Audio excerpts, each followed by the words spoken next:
So in this video I'm going to be ranking every single Kirby game I've played so far. I haven't gotten to them all yet, but I want to start making some videos where I'm just ranking different game subjects and series, just as a sort of like check-in of where I am right now.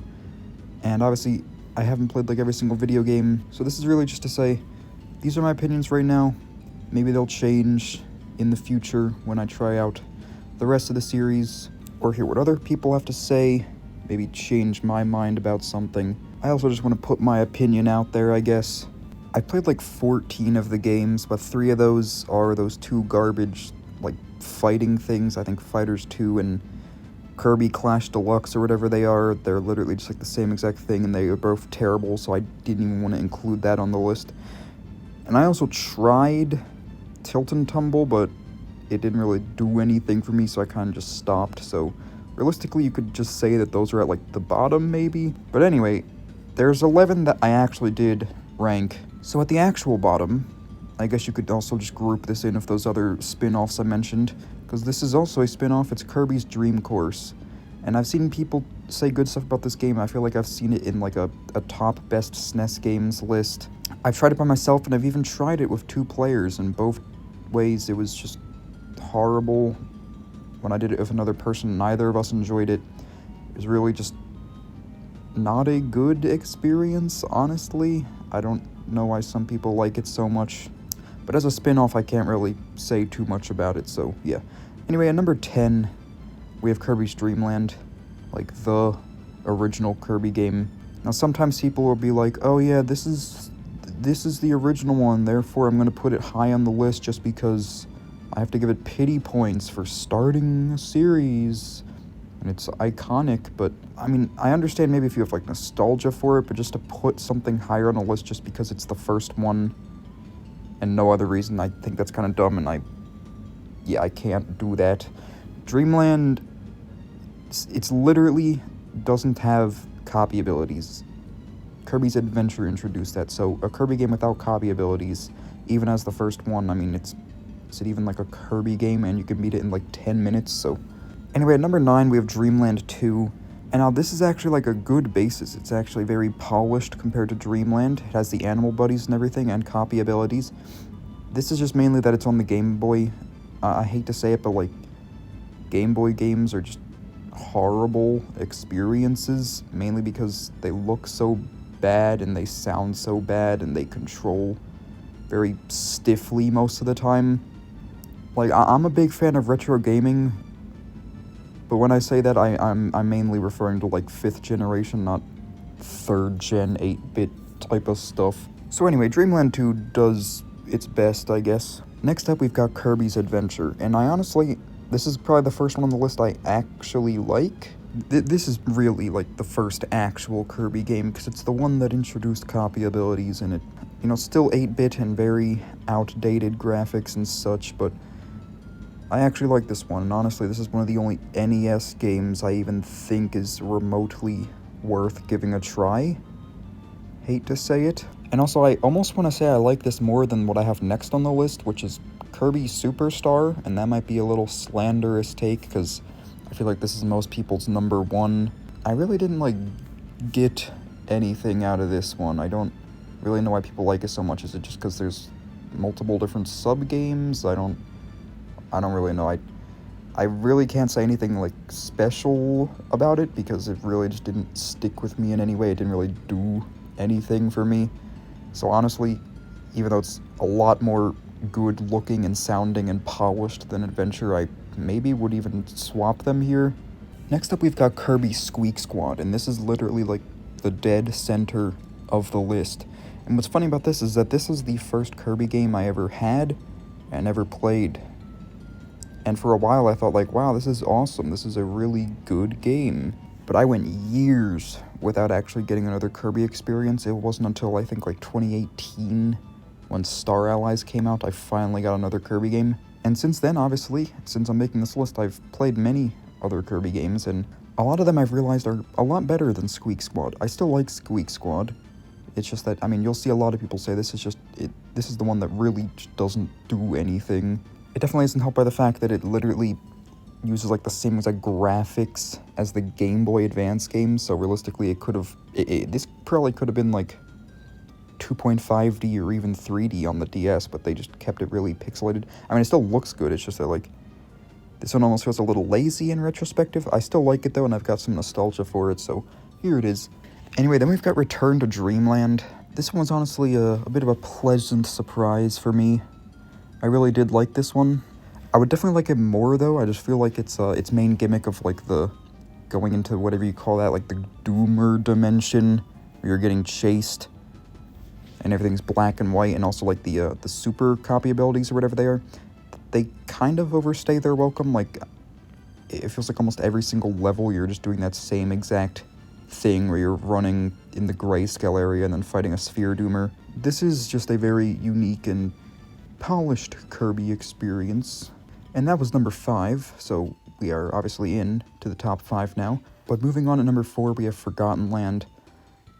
I don't even know if I've ever said this before. I feel like I did at some point a long time ago on this channel, but I almost feel like this wasn't like the best jump to 3D. I mean, I have it at number 4, so obviously I liked it, and a lot of people definitely say this is one of their favorites.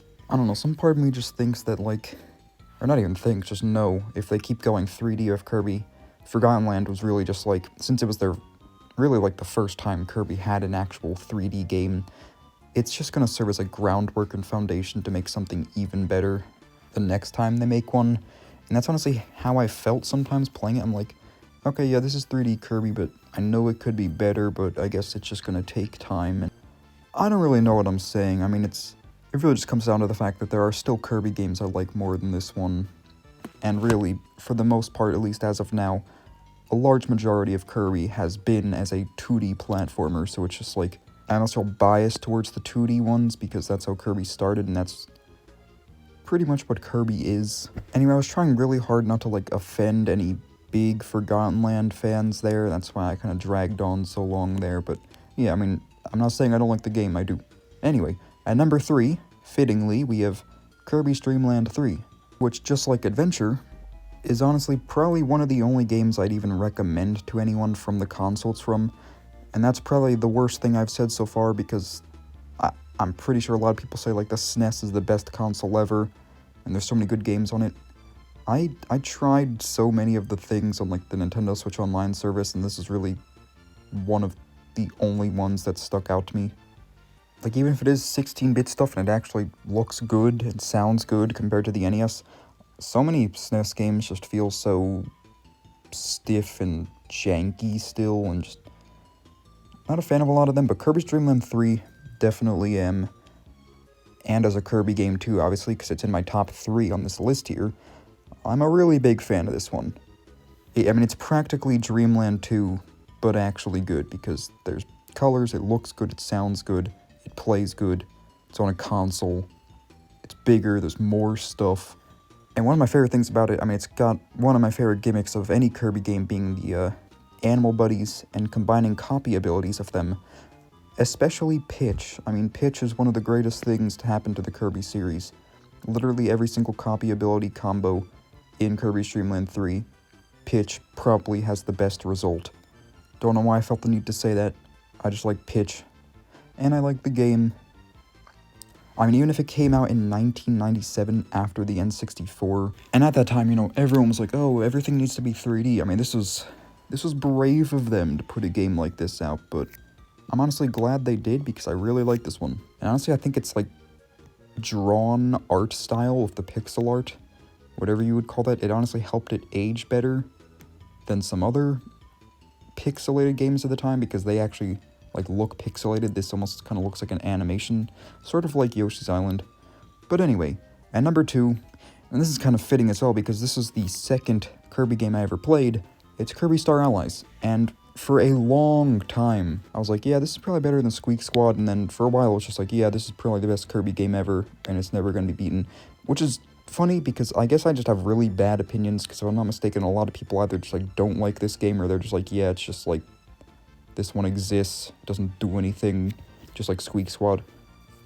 I don't know why, I just like this one so much. Like, I like the friends you can have. I'm pretty sure it's the only one, well, I guess Return to Dreamland, but You can actually play with 4 people, but they can really just be anyone. They don't have to be a set character like they do in Return to Dreamland.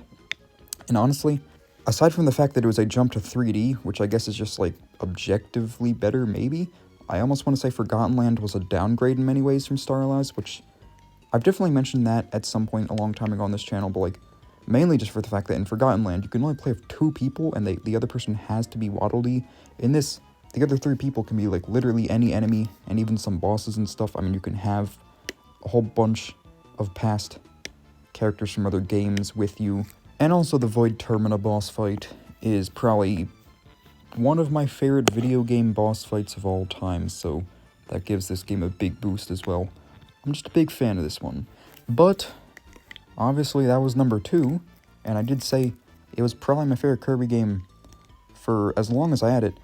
I actually got a Kirby game very recently, and it was actually probably one of the best video games I've ever played in a long time. I mean, Star Allies isn't old, but I have to say I have some nostalgia for it.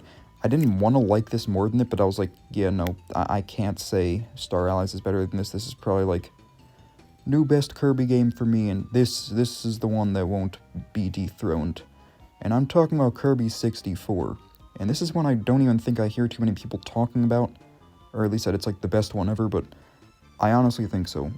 Not only did this instantly become my new favorite Kirby game, but also one of my favorite N64 games.